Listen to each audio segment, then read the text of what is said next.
Wade looked me in the eyes and said, "You ain't that guy yet, Braun. Not here. Not until you prove it." The words didn't come with anger. They came with weight. A truth I wasn't ready to hear, but maybe one I needed. We had just lost to Indiana in a game we were never supposed to lose. The locker room was dead silent. Towels draped over heads.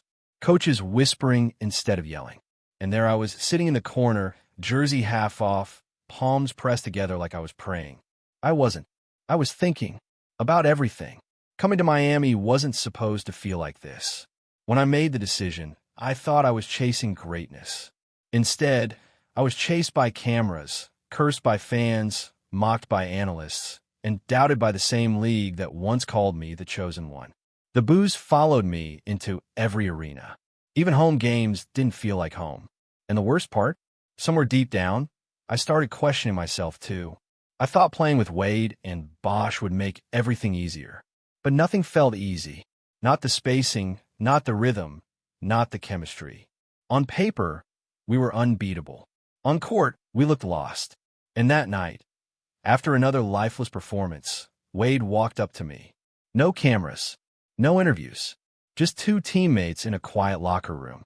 He looked me straight in the face and said it. "You ain't that guy yet, Braun. Not here. Not until you prove it." It hit me harder than any foul. Not because it was harsh, but because it was real. This wasn't Cleveland anymore. I wasn't 22, dropping 48 on the Pistons and getting patted on the back just for trying. This was Miami. This was legacy. Here, almost wasn't enough. I didn't say anything back. What could I say? I nodded. Slowly. Silently. Then I sat there for a while after everyone left. That's when the real started playing in my mind. The smirks when I announced not one, not two. The Heat fans walking out early during losses. The media dragging me for disappearing in fourth quarters. My mom telling me to ignore the noise, and me pretending it didn't bother me. It did bother me. It crushed me. But that night, something changed. I went back to the hotel, stood in front of the mirror, and stared at myself. Not at the jersey. Not at the body. At the eyes. They looked tired. Unsure. Hollow. I leaned in closer and whispered, "I need to change everything." That was the first time I stopped trying to prove people wrong and started trying to prove something to myself. That I could be the storm they were all afraid of. And from that moment forward, Miami would never see the same version of me again. They booed me in every arena. I could hear it in my sleep. So I stopped caring. I stopped smiling. I went cold. I thought the worst moment of my career was leaving Cleveland. I was wrong. The Real pain came months later, under the flashing lights of the NBA Finals as Dirk Nowitzki raised that trophy, my trophy, and I walked off the court with the weight of a broken season crushing my chest. We were supposed to win. We had the talent, the hype, the expectations. And I disappeared when it mattered most. 6 games against Dallas, and I shrank. Passive, hesitant, afraid. The world watched me fold. And they didn't just criticize me, they laughed. I saw the tweets, heard the jokes. Even former players clowned me on national TV. LeBron ain't built for this. He's not clutch. He's not a killer. And maybe, for a moment, they were right. That night in the locker room, I didn't cry. I didn't speak. I sat there in silence, the same way I had sat after Wade told me, "You ain't that guy yet." But this time, it wasn't doubt I felt. It was something darker, something heavier. Shame, embarrassment, and underneath all that, rage. That summer, I disappeared. No parties, no interviews, no cameras, just silence. I went to Houston and trained with Hakeem Olajuwon. It wasn't about muscle. It was about angles, balance, touch, post footwork, control. I was already strong. Now I wanted to become dangerous, efficient, unstoppable. I want to take away every excuse I had ever leaned on. I rewired my body. But more than that, I rewired my mind. I stopped chasing love. I stopped performing for approval. They made me a villain, so I gave them one. No more dancing. No more smiling after dunks. No more friendly claps after missed shots. I didn't care if fans booed or cheered. I didn't care if they burned my jersey again. The old LeBron wanted to be understood. This new LeBron? He wanted to hurt you on the court. The 2011-12 season started, and something felt different. Not louder, quieter, scarier. I wasn't trying to prove anything anymore. I was hunting. I played like I was on a mission. Not to win, to dominate. To shut everyone up without ever saying a word. One game, I dropped 38, 11, and 6, and I didn't crack a single smile. Another night, I torched Chicago and walked straight past the cameras like it was routine. Teammates noticed. "Bron's different this year," Bosch whispered to Wade. They were right. I wasn't chasing ghosts anymore. I was becoming one. That year, I didn't want to win. I needed to destroy. There was this stretch, 27 straight wins, and Bron didn't say a word for weeks.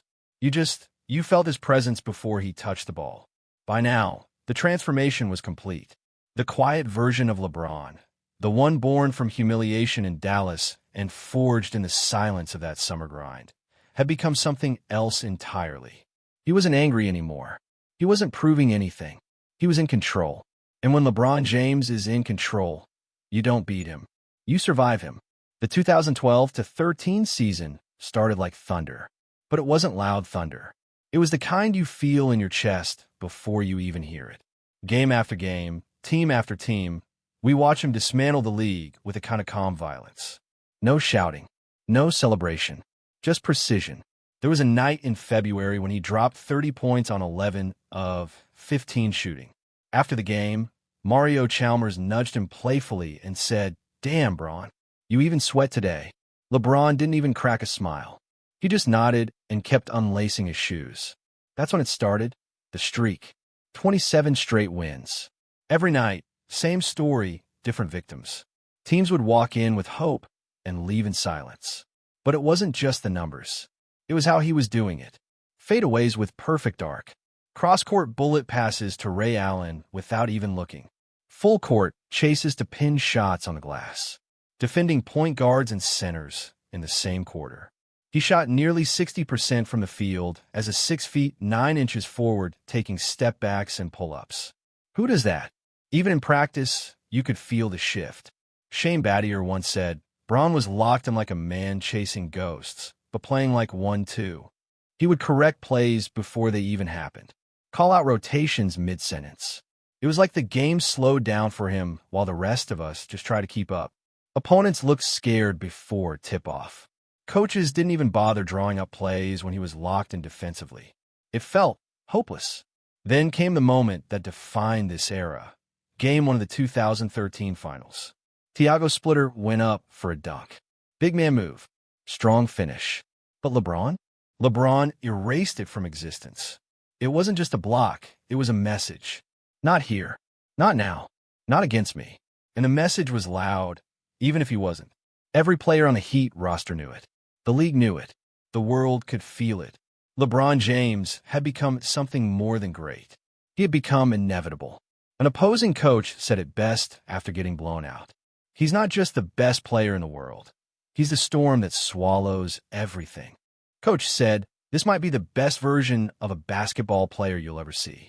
Don't blink. You'll miss it. By the time we reached the 2013 NBA Finals, LeBron wasn't chasing a championship. He was chasing perfection. The regular season had been a statement. The 27-game win streak. The MVP. The 56% shooting. The complete control of both ends of the floor. He had turned silence into fear and dominance into routine. But the finals were something else. The Spurs weren't just a team. They were a machine. Precise. Humble. Ruthless. They moved the ball like it was tied to a heartbeat. One mistake, and you're down 10. 2, and they were burying you. And for 6 games, that's exactly what they tried to do. Kawhi shadowed LeBron every possession. They dared him to shoot, clog the paint, push him off his spots. For 3/4 of Game 6, it looked like they had figured him out. Miami trailed. The arena buzzed with panic. Fans started leaving. And then, the headband came off. Literally. Midway through the 4th, after a collision at the rim, LeBron's signature white headband slipped off. He didn't put it back on. Something changed. It was like removing the mask from a monster. Suddenly, he wasn't thinking anymore. He was reacting. Attacking. Moving like every possession might be his last. Spin moves into dunks. Pull up mid-ranges. Sprints back on defense. Roars that shook the court. Wade looked at him and whispered, we're not losing. LeBron just nodded. Cold eyes, soaked jersey, bare forehead. Then came the moment that will live forever. Down 3. Final seconds. LeBron pulls up for the game-tying 3. It misses. Chris Bosh grabs the rebound. Ray Allen backpedals to the corner. Fires. Hits. Tie game. Pandemonium. But in the chaos, nobody saw LeBron's reaction. He didn't celebrate. He didn't yell. He turned, looked at the Spurs bench, and whispered to himself, "I'm not done yet." In Game 7, he gave everything. No gimmicks. No antics. Just greatness. 37 points. 12 rebounds. 5 assists. Lockdown defense. And the dagger jumper with 27 seconds left. A mid-range beauty that hit nothing but net. That wasn't athleticism. That was will. That was years of pain, pressure, and preparation finally pouring out. As confetti rained down, he didn't scream. He didn't gloat. He dropped to his knees.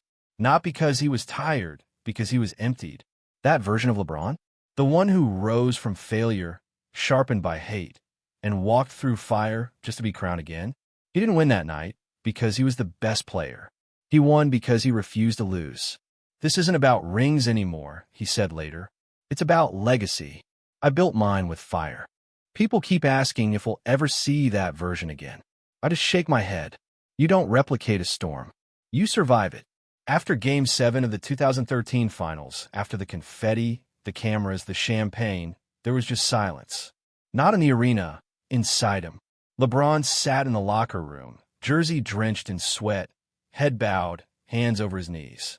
No smile, no tears, just stillness. He had done what they said he couldn't.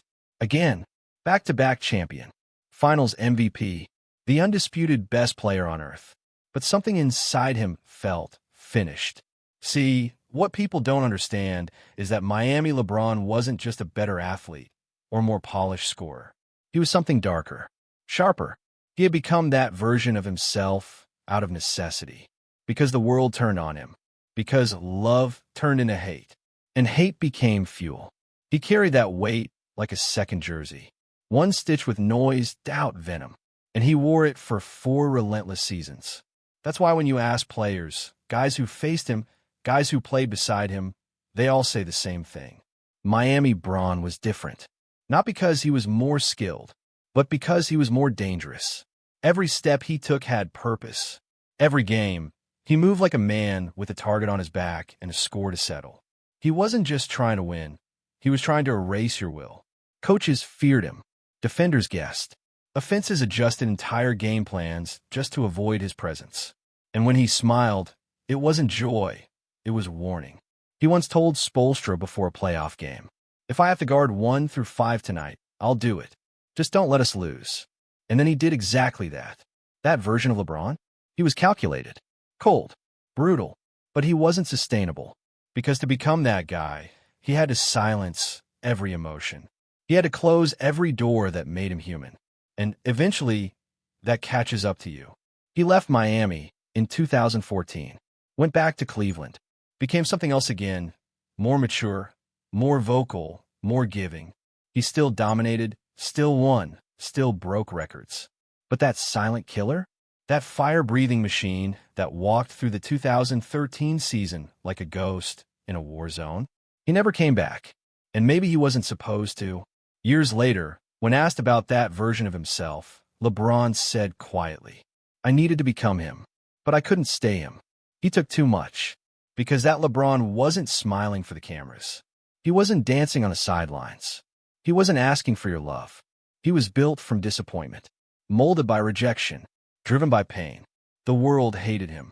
So he turned into the most dangerous player basketball has ever seen. And once he was done proving it, he disappeared.